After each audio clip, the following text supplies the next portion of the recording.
내가 탑에 있고 상대는 가드를 하고 있는 경우, 이때 우선적으로 중요한 것은 상대방의 가드를 뚫고 내가 유리한 포지션을 잡는 것입니다. 이걸 가드 패스라고 하죠. 가드 패스는 주짓수에서 공격을 위해 반드시 거쳐야 하는 단계이자 매우 중요한 전환점이 됩니다. 가드 패스를 함으로써 상대방의 가드를 무력화시키고 내가 유리한 포지션을 잡음으로써 최종 목적지라고 할 수 있는 서브미션까지 연결시키는 매우 중요한 연결고리라고 할 수 있습니다. 그리고 주짓수 시합에서는 이 가드 패스를 하게 되면 점수상으로도 3점이라는 큰 점수도 받게 되죠. 그래서 오늘은 이렇게 중요한 가드 패스를 하기 위해 꼭 필요한 개념적인 부분을 말씀드리려고 합니다.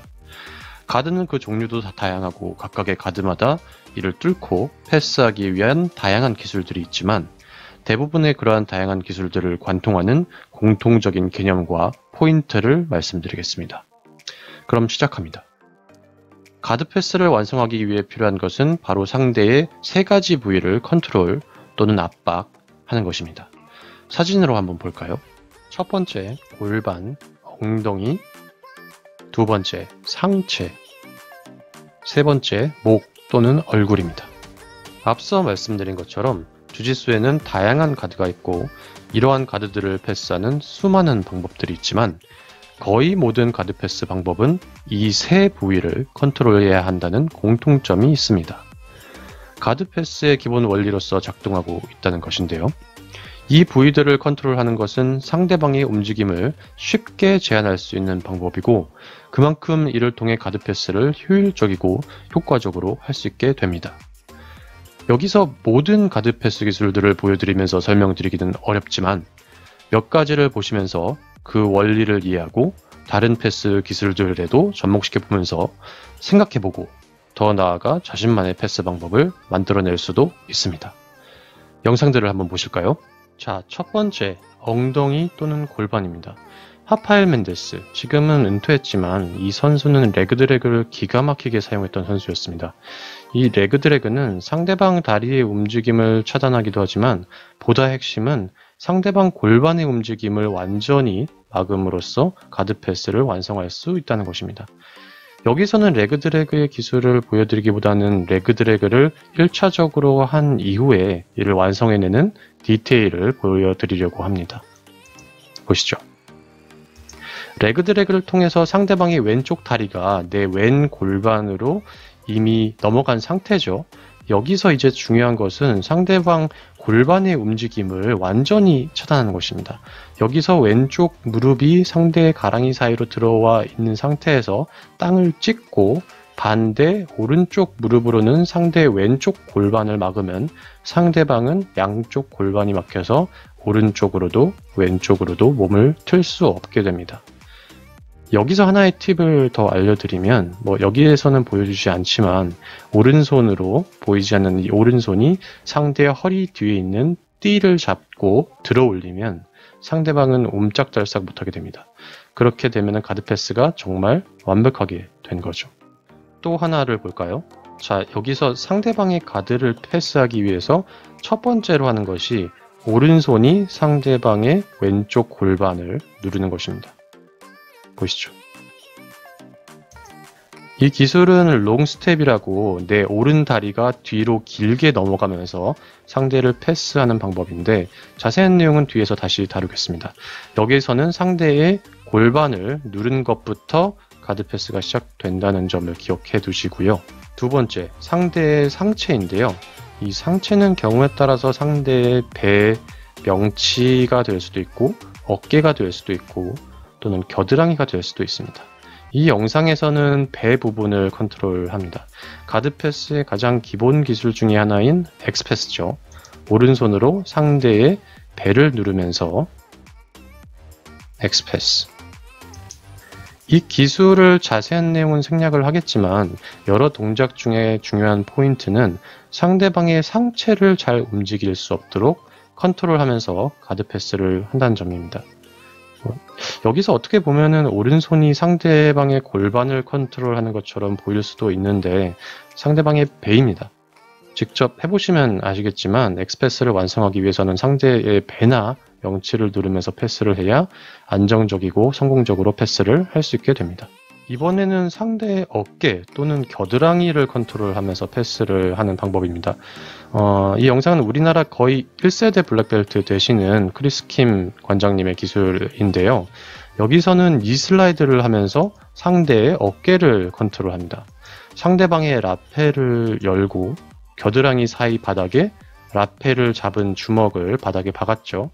결국에 상대방 어깨의 움직임을 차단하게 됩니다. 어깨의 움직임이 차단되면 상대는 오른쪽으로 몸을 틀면서 방어를 하고 싶어도 틀 수가 없게 되죠. 그렇게 되면 상대는 힘을 제대로 쓸 수도 없고 니슬라이드 패스를 쉽게 내주게 됩니다. 마지막, 상대의 목 또는 얼굴입니다.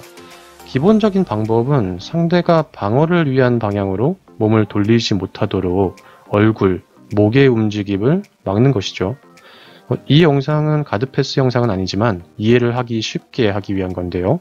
여기서는 상대가 왼쪽으로 몸을 틀 수 없도록 내 어깨 또는 이두로 상대방의 목의 움직임을 차단을 하고 있죠. 이런 원리를 가드패스에 적용해 볼까요? 조금 전에 보셨던 니슬라이드 패스입니다. 하지만 이번에는 오른손의 위치가 다릅니다. 왼쪽 겨드랑이가 아닌 오른쪽 목깃 깊은 곳을 향하죠. 그 다음에 나는 상대방의 오른쪽으로 패스를 하려고 하기 때문에 상대가 몸을 오른쪽으로 틀 수 없도록 얼굴을 그 반대 방향, 왼쪽으로 압박을 해줍니다. 그러면 상대방은 몸을 틀고 싶은 방향 오른쪽으로 틀 수도 없고 거기에다 오히려 목이 반대 방향으로 돌아가 있다면 상대는 힘을 쓰기 어렵습니다. 이 이유를 조금 구체적으로 설명하자면 이건 뭐 인체의 신비이기도 한데 목에서부터 아래까지 척추가 연결되어 있고 척추 전체가 한쪽을 바라봐야 힘을 제대로 쓸 수 있기 때문이죠. 쭉 진행되는 걸 한번 보시고요. 물론 이 가드 패스의 다른 디테일들도 있습니다. 영상을 다시 한번 보시면서 확인해 보시고요. 자, 이번엔 시합 영상입니다. 여기서도 보시면 위에 있는 사람이 니슬라이드와 비슷한 동작을 하면서 왼 무릎을 빼내려 하고 있습니다.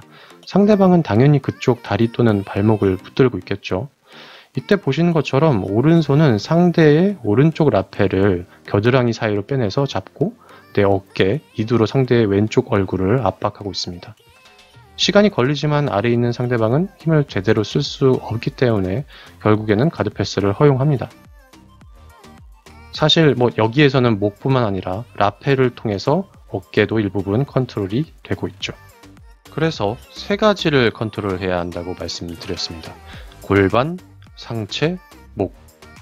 그리고 경우에 따라 다르지만 이 중 한 가지만 컨트롤해서 충분히 가드 패스를 완성하는 경우도 있고 방금 보신 것처럼 두 가지 또는 세 가지의 컨트롤이 유기적으로 연결되면서 가드 패스를 하는 경우도 있습니다.